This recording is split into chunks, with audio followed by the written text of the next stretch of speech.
Hello दोस्तों।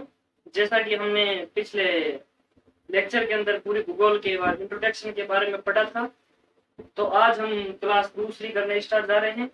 अगर आपने फर्स्ट क्लास नहीं देखी है तो आप जरूर देखना, ताकि आपको ये दूसरी क्लास आसानी से समझ में आए। तो इधर देखो बच्चों, आज हम इसमें पढ़ेंगे भारत की स्थिति एवं विस्तार।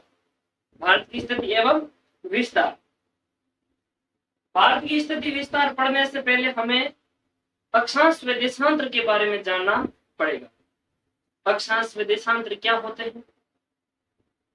इन इंग्लिश में लॉन्गिट्यूड और लैटिट्यूड कहा जाता है। आपको ये देखना है कि इन्हें क्या कहते हैं। इनके माध्यम से ही किसी देश या प्रदेश की स्थिति के बारे में ज्ञात किया जाता है। हमें चाहे किसी भी स्थिति या किसी भी देश का भौगोलिक विस्तार पढ़ना है तो हमें अक्षांश व देशांतर पढ़ना ही पड़ेगा। अक्षांश व देशांतर के बिना हम किसी भी प्रदेश या देश की स्थान के बारे में ज्ञान नहीं कर सकते हैं। तो आज हम भारत के बारे में देखने के लिए जा रहे हैं, तो हम पहले अक्षांश व देशांतर के बारे में पढ़ेंगे। थोड़ी बहुत जानकारी अक्षांश व देशांतर के देने के बाद में हम भूगोल का आगे टॉपिक बढ़ाएंगे। अगर आपको वीडियो अच्छा लग रहा है तो कृपया करके इसके लाइक सब्सक्राइब करो और ज्यादा से ज्यादा दूसरे लोगों को भी शेयर करो। तो देखो, हम पहले पढ़ने के लिए जा रहे हैं अक्षांश।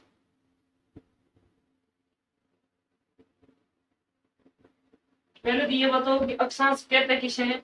ध्यान रखना, वह काल्पनिक रेखा, वैसे कहीं पृथ्वी के ऊपर खींची हुई नहीं है, आप जाके ढूंढना। वह काल्पनिक रेखा जो आपके ग्लोब पर, कहां पर, ग्लोब पर पूर्व से पश्चिम दिशा की ओर खींची गई हो, उन्हें क्या कहते हैं? अक्षांश कहते हैं। क्या कहते हैं? अक्षांश। अर्थात हमें अक्षांश के अंदर ऐसा गोला बनाना है। कैसा गोला बनाना है? अक्षांश के अंदर ऐसा गोला, ये होती है अक्षांश। ये अक्षांश रेखाएं होती है। ओके, अक्षांश रेखाओं के बारे में ध्यान रखना। वह काल्पनिक रेखा जो उत्तर से दक्षिण की ओर खींची जाती है, उन्हें क्या कहते हैं? आपके अक्षांश रेखाएं कहते हैं। क्लोज कर, क्लोज। अरे यार, गाने के बाद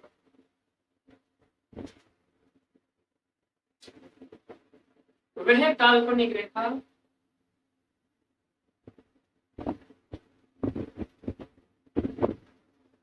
वह काल्पनिक रेखा जो ग्लोब, ग्लोब का अर्थ होता है पृथ्वी का प्रतिरूप। ग्लोब किसे कहते हैं? पृथ्वी का प्रतिरूप। वह काल्पनिक रेखा जो ग्लोब पर पूर्व से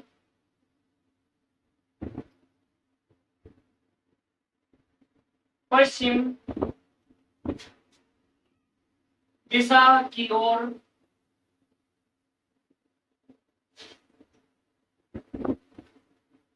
खींची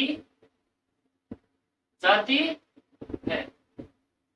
वह काल्पनिक रेखा जो ग्लोब पर पूर्व से पश्चिम दिशा की ओर खींची जाती है, उन्हें क्या कहते हैं? अक्षांश कहते हैं। जैसे सर हमें इसके बारे में जानकारी कैसे मिलेगी? तो ये देखो, इन्हें आप कैसे दर्शाते हो? इन्हें आप किसके माध्यम से दर्शाते हो?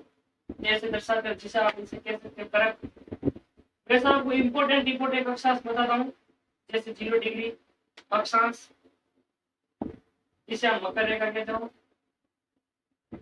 मकर ना कहकर इसे आप कह सकते हो 23.5 दक्षिण अक्षांश, और इसे कहते हैं आपके 23.5 उत्तरी अक्षांश।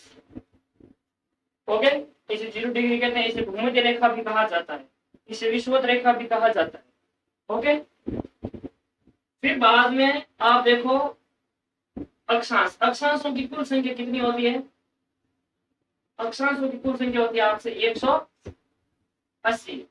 180 भी होती है। अगर आप इस 0 को काउंट करोगे या आप ऊपर 90 डिग्री और 90 डिग्री उत्तरी दक्षिण को काउंट करोगे तो आप पूरा कितना था आपके? 181। तो कुल कितने होते हैं? आप अगर पूछ ले तो कुल कितने होते हैं? 181 अक्षांश होते हैं। ध्यान रखना इनके बीच की दूरी हमेशा समान होती है। आप चाहो तो कह सकते हो समानांतर रेखाएं। इतनी जानकारी खूब है आपको अक्षांश के बारे में। जब हम अक्षांश और देशांतर का पूरा एक टॉपिक चैप्टर अलग पढ़ेंगे विश्व के संदर्भ में, तब आपको मैं बताऊंगा। विशेष आपको ये थोड़ा सा नॉलेज रखना है। फिर बाद में वो सब देशांतर क्या चीज होती है?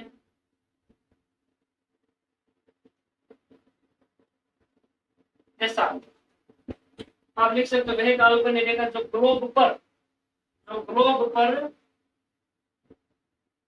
उत्तर से दक्षिण की ओर खींची जाती है। यहाँ से आप पूर्व से पश्चिम की हटा के आप क्या लिख सकते हो? उत्तर से दक्षिण की ओर खींची जाती है। उन्हें क्या कहते हैं? आपके देशांतर कहा जाता है। अब देशांतर सब कैसे खींची जाती है? देशांतर रेखा हमेशा ध्यान रखना ग्लोब पर ऐसे खींची जाती है। कैसे खींची जाती है? ग्लोब पर ऐसे खींची जाती है। इसे आप 0 डिग्री देशांतर कहते हो। इसे क्या कहते हैं? 0 डिग्री देशांतर। और आप ये भी चीज ध्यान रख लेना 0 डिग्री देशांतर है वो कहां से गुजरती है आपके? ध्यान रखना 0 डिग्री देशांतर है जो आपके ब्रिटेन जो अटलांटिक महासागर के अंदर स्थित है। ब्रिटेन के लंदन शहर है। लंदन शहर के अंदर एक ग्रीनविच शहर स्थित है और ग्रीनविच शहर के अंदर बीच से गुजरती है और यहाँ से सारे विश्व के टाइम निर्धारित होते हैं। तो ये आपने पढ़ लिया अक्षांश व देशांतर के बारे में। ध्यान रखना विशेष तौर पर आप इन लाइनों पर गौर कीजिए। इन लाइनों पर गौर कीजिए। हमें यही देखना है। अब इसको कहोगे आप पूर्वी गोलार्ध। इसे क्या कहोगे? पूर्वी गोलार्ध।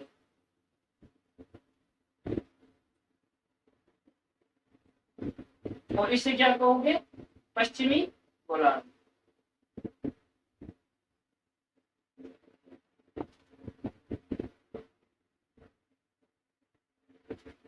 और ये कौन सा आपके? उत्तरी गोलार्ध। उत्तरी गोलार्ध। और ये कौन सा आपके? दक्षिणी गोलार्ध। ये देख लो एक बार आप।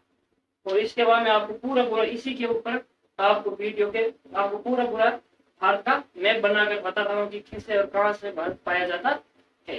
ओके, तो अब एक बार अगर स्क्रीनशॉट लेना चाहते हो स्क्रीनशॉट ले लो।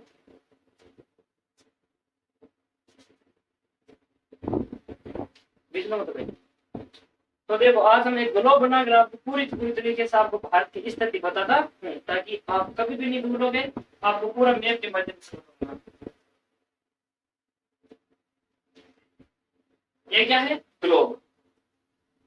ग्लोब के बीच में जो रेखा ये खींची जाती है उस रेखा का नाम है आपके 0 डिग्री अक्षांश। इसे आप क्या कह सकते हो? 0 डिग्री अक्षांश। 0 डिग्री अक्षांश। आप चाहो तो इसको 0 डिग्री अक्षांश को विषुवत रेखा भी कह सकते हो, भूमध्य रेखा भी कह सकते हो, ओके, इक्वेटर भी कह सकते हो। इसके ये 3 नाम अन्य है। फिर बाद में आप दक्षिण में देखो तो इसे आप क्या कहते हो? मकर रेखा। मकर रेखा। मकर रेखा को आप 23.5 दक्षिण अक्षांश भी कह सकते हो।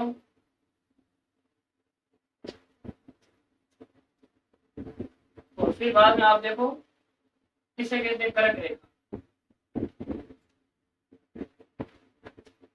कर्क रेखा। कर्क रेखा को आप क्या कह सकते हो? 23.5 उत्तरी अक्षांश। ध्यान रखना ये उत्तरी और दक्षिण लगाना मत बोलना क्योंकि 23.5 यहाँ पर भी पाए जाते हैं, 23.5 यहाँ पर भी पाए। ओके, अब यहाँ पर जो पाया जाता है उसे कहते हैं आर्कटिक।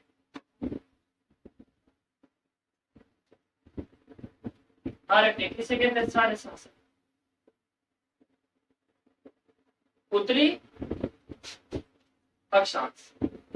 इसे कहते हैं आपके 67 या कह सकते हो अंटार्कटिका।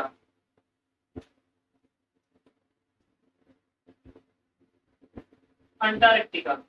अंटार्कटिका जो वो आप कह सकते हो 67 दक्षिणी अक्षांश। क्या कहते हो? 67 डिग्री दक्षिणी अक्षांश। इतना होने के बाद हम एक रेखा पढ़ेंगे जिसका नाम है देशांतर। जिसका नाम क्या है? देशांतर। देशांतर रेखा, देशांतर रेखा इसे 0 डिग्री देशांतर कहते हैं। जो आपको पता ही है ग्रीनविच शहर से गुजरती है ना, ब्रिटेन। और इनका मिलन जहाँ पे होता है वो गिनी की खाड़ी है, जो आपके अफ्रीका के पश्चिम तट पे आते हैं। तो चलो हमें तो भारत की जानकारी लेनी है, तो ये देखो हमारा छोटा सा प्यारा सा देश एक पाया जाता है, इसका नाम भारत है। और ये आपके देखो इस गोलार्ध के अंदर, यहाँ रखना भारत को आप बिल्कुल यहाँ पे टच मत करवा देना, बिल्कुल यहाँ पर आप टच मत करवा देना, अन्यथा आप गलत पहुंच जाएगा। क्योंकि यहाँ से आपके लगभग 8 डिग्री 4 मिनट दूरी पाई जाती है। अगर आप किलोमीटर में देखो तो 786 ऐसी पाई जाती है।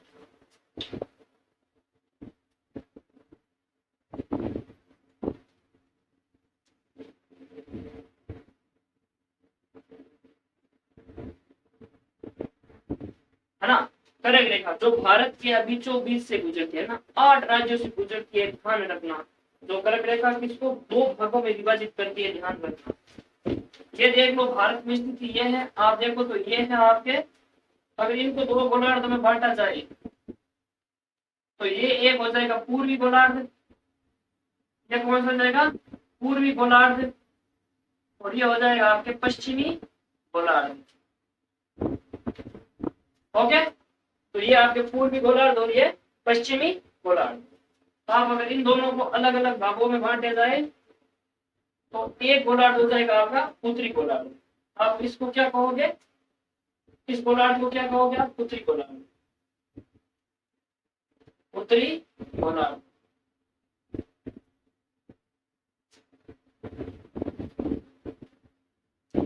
उत्तरी गोलार्ध। और इसे आप क्या कहोगे?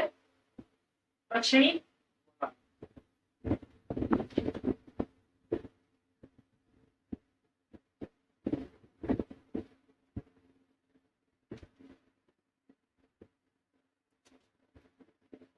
ये दक्षिणी गोलार्ध और ये उत्तरी गोलार्ध। अगर आपको ऐसे पता नहीं चला कि ये सारा सब खाटा खिचड़ी एक हो रहा है, तो आप देखो इनको में आपके देखो, ये उत्तरी गोलार्ध, ये क्या है? उत्तरी गोलार्ध। ये कौन सा है? उत्तरी गोलार्ध। चलो हमें जितना ही लेना है ये उत्तरी गोलार्ध। ओके, और ये कौन सा? हमें पश्चिमी गोलार्ध देना है। क्यों? इतना सा ही गोलार्ध देना है, ये हमें यही भाग देना है, क्योंकि हमें तो भारत की स्थिति पता करनी है ना। हमें केवल किसकी स्थिति पता करनी है? भारत की।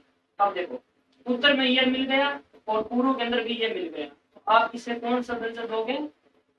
उत्तरी, पूर्वी गोलार्ध। ये कौन सा है? उत्तरी पूर्वी गोलार्ध, उत्तरी पूर्वी गोलार्ध। तो हमारा भारत कहाँ पाया जाता है? भारत के, ध्यान रखना, भारत की विश्व में स्थिति क्या है? विश्व में स्थिति क्या है? तो ध्यान रखना, भारत के अगर आपको पूछा जाए तो भारत की उत्तरी पूर्वी गोलार्ध में कहाँ पर है? उत्तरी पूर्वी गोलार्ध में।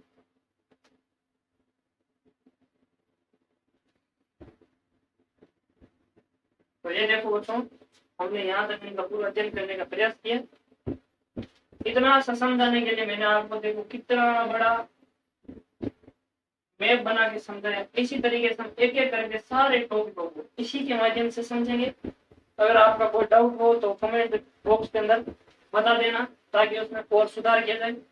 और सपोर्ट बनाए रखना, ताकि हमें भी वीडियो बनाने का जुनून आए और हमें भी आगे बढ़ने का।